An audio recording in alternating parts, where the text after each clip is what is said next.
Alors j'étais le jeudi 19 à la librairie Molin, nous avons lancé à Bordeaux, nous avons lancé l'Université populaire nomade. Et sur le principe, je réponds aux questions qui me sont posées et il y avait un inévitable lecteur, soutien aux militants de François Asselineau. C'est comme les Raéliens, ils sont venus pendant des années à mes conférences, toujours pour me demander ce que je pensais de François Asselineau. Ils savent très bien qu'on va leur faire de la publicité, c'est en direct, les gens qui me regardent sont nombreux et qu'on va faire de la publicité à ce monsieur. Donc j'ai fait savoir que récemment, j'avais regardé une vidéo que Natacha Polony avait consacrée à François Asselineau et que j'avais découvert qu'il y avait des propos extrêmement intéressants chez ce monsieur concernant la critique de l'Europe maastrichtienne, qu'elle était une critique très informée, très documentée, très chiffrée, et que sur ce sujet-là, il était évidemment très intéressant et que je l'ai découvert. Sur le principe de l'humour, j'ai dit que je faisais mon outing, puisqu'effectivement pendant très longtemps j'ai dit que je ne connaissais pas le programme de ce monsieur. Je connais cette vidéo de Natacha Polony avec François Asselineau, dont j'ai dit qu'elle était intéressante sur le point de vue maastrichtien, sur le point de vue de l'Europe, ce que j'appelle l'Europe maastrichtienne.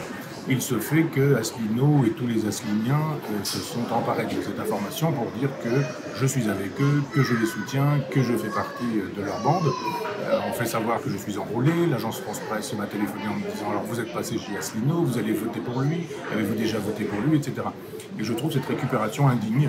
Ce n'est pas parce que je dis qu'il y a des propos intéressants chez François Asselineau concernant la critique de l'Europe que pour autant je défends ce monsieur, que je défends la totalité de sa politique.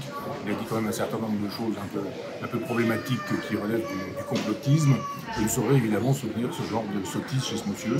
On a le droit de dire qu'on apprécie la critique que peut faire, on peut dire exactement la même chose de Florian Philippot, on peut dire la même chose de Jean-Luc Mélenchon, et j'apprécie les critiques que ces gens-là font de l'Europe. Ça ne fait pas de moi un soutien de Mélenchon, ça ne fait pas de moi un soutien de Philippot, et ça ne fait pas de moi non plus un soutien de François Asselineau. Donc je trouve ce monsieur assez détestable, et il me rappelle un autre personnage dans son esprit, c'était Raël. Il y avait des Raéliens qui régulièrement venaient me voir en me disant « Oh, mais vous dites des choses qui plaisent beaucoup à Raël, vous êtes tout à fait semblable. » Et un jour, j'ai été nommé prêtre honoraire par ce monsieur. Je ne veux pas être prêtre honoraire de monsieur Asselineau, qui continue à faire ce qu'il fait. Je l'écouterai. Quand il dira des choses intéressantes, je dirai que ces choses sont intéressantes. Quand il dira des choses sottes, je dirai qu'il dit des choses sottes. Il lui arrive d'en dire aussi. Mais je ne soutiens pas ce monsieur, je ne soutiens pas son parti, je ne soutiens pas son projet de société.